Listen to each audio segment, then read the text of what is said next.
the next module, we're really going to dig into Analysis Workspace and start working with some of this data and some of this content. But before we do, I just want to point out that as you work with Analysis Workspace, you're probably going to create several different projects. And being able to manage those projects becomes increasingly important based upon the number of projects you actually have. So I want to take a moment and review how you can go about managing your projects. So the first thing you have to do is you have to get to the project management window. There's a couple different ways that you can do this. The first way is to simply come up to the Components menu, and here you can choose Projects. You can also just click Components. Either way, you'll get to the right place, but if you click Components, you'll notice you'll have one more click, which is the Projects link here under Projects and Reports.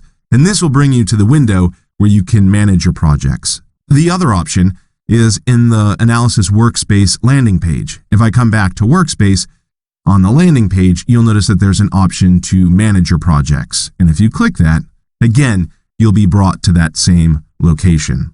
So here we can see that we have all of our projects, and we only have one at this point, but you can imagine we could have a fairly lengthy list here. And you have a couple different options. You can search for a project based upon a title. Then on the left-hand side, there's some additional options. You can search based upon tags. If I collapse this, you can also search based upon report suite, by owners, and there's some other filters here as well, like show all, show just my projects, so on and so forth. If you don't like this window, you can click this little filter icon and it will collapse. Now, there are some other options here. For example, and this menu will fly out temporarily. It'll fly back in once you mouse away from it. You can mark a project as a favorite by clicking this little star icon. And again, this is an easy way to be able to filter through your projects if you have several, by marking the ones that you work with often as a favorite. You can also select the project, and with it selected, you'll notice you get a series of tools up here towards the top. You can add a new project, you can tag the project, you can share it, delete it, rename it. You can also approve it, which means you'll be marking this project with a built-in tag that tells others in your company that the project is officially sanctioned. It doesn't do anything else to change the project in any meaningful way beyond that. You can also copy the project and you can export it to CSV.